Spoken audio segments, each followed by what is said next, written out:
Hi, Janelle. How are you? I'm doing fine. Good. Okay. I'm going to conduct this interview about your career and what goes on and how you like it and what aspects are challenging, etc. So we'll go into question one. What degree do you have? I have a certified public manager's degree that I Hmm. received in 1995 from the University of Georgia. Oh, that's cool. University of Georgia is a big school. Um, so that's what area it is. And okay, when did you first be- first decide to become a human resources coordinator? I became a human resource coordinator about 17 years ago Okay, in government, okay, county government. okay. And what are your current job responsibilities? Well, I manage a human resource department, and some of our services are payrolls, monitoring and implementing policies and procedures, hiring, and we counsel and coach, and we do career planning, and we have handle budgets. Okay.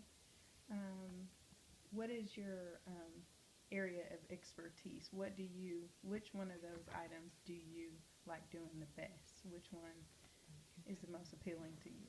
But by me being the manager, I'm Mm-hmm. responsible for others.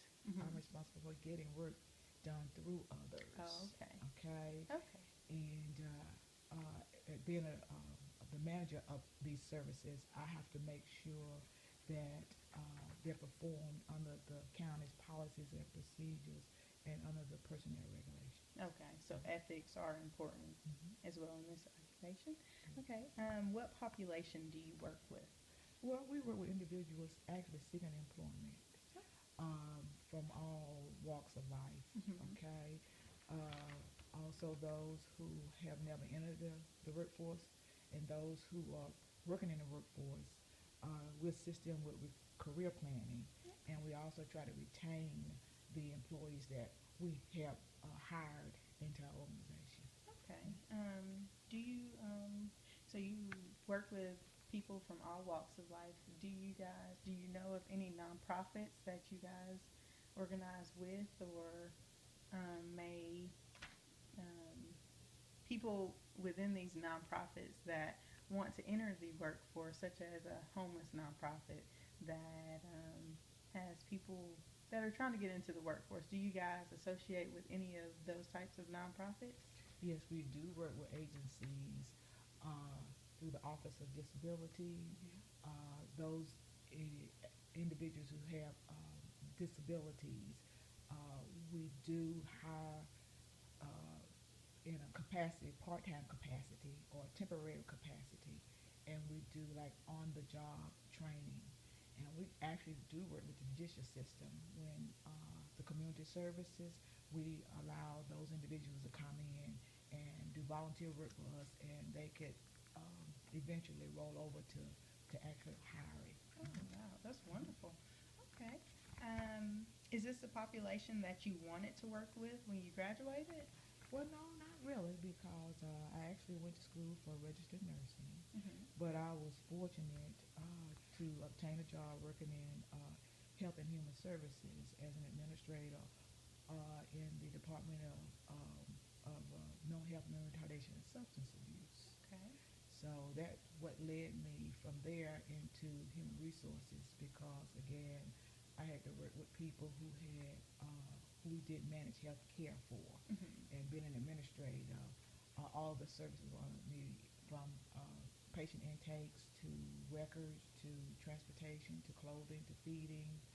Um, so it was a very good experience after transitioning to one of being a registered nurse over to working in managed health care and now in human resources. Okay. Okay. Um, so you said what led you to this. So what ultimately prepared you for this career? A lot of core studies Of course. in the areas of health and human services and working as an administrator in the mental health, mental retardation, and substance abuse department. Just getting in contact with social services, different agencies that provided financial assistance, contracts, vendors, in the city, in the county, for homeless people, for people who need clothing, Mhm. people who actually needed mental health care, people who had substance abuse, and people who were retarded. I mean, Mhm.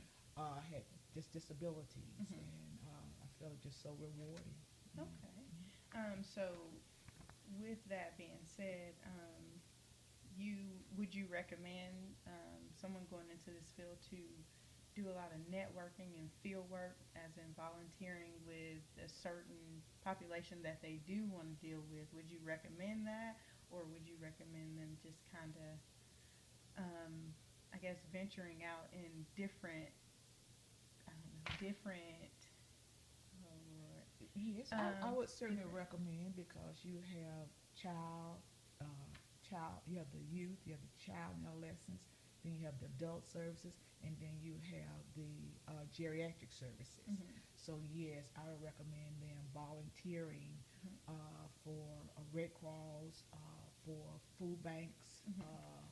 in the community, in churches, most definitely. Okay, so that would kind of better help them steer to which population they do want to work with. Okay. What are the most challenging aspects of your job? Well, actually trying to implement policies and procedures, regulations, and a lot of them we find they're outdated Mhm. and they don't really meet the needs of the individuals Mhm. who are patronizing our services, Mhm. okay? Because in human resources, some of our employees have needs outside of the workforce, Mhm. Mhm. okay? And we do have to refer them to employees assistance programs, Mhm. and other agencies, Mhm. Office of Disability, and and the policies and procedures don't really address all of those. And of course, with the rising technology, Mhm. okay, and we having to try to keep up with it and Mhm. maintain it and be competitive with other agencies. Okay. Okay. What are the most rewarding aspects of your job? Problem solving. Problem solving. Okay. Yes, problem solving. Uh, is it rewards me so much when someone can come for my services and I can assist them with issues and concerns that they may have and Mhm. direct them in the right direction Mhm. so that they can resolve their issues and concerns, especially if they're having family issues as well as work related issues Mhm. or difficulties interacting with their supervisors, their peers, their co-workers. Mhm.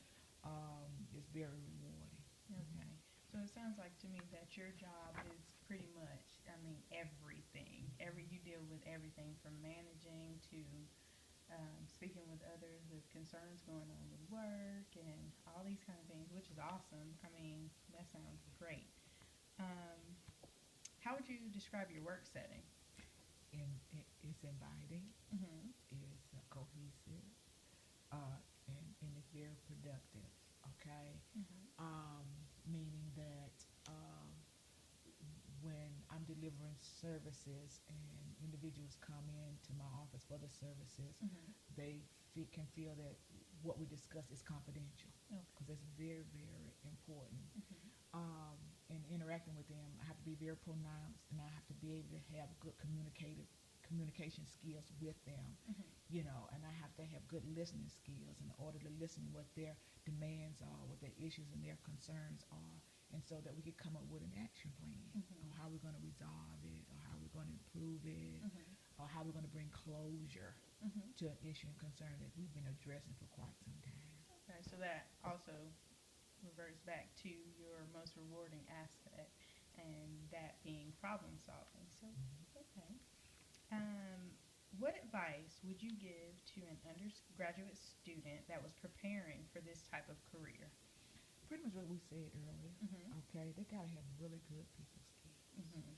and one way they can develop those people skills, like you're saying, volunteering, doing charity work, a lot of interaction with people of different populations, like we said, Mhm. children, adolescents, adults, geriatrics, older people, and there's a lot in the community that one can reach out to, and just I mean, just doing public speaking, writing, stories, books. I mean, and of course, course study. Course Mhm. study is one of the main things.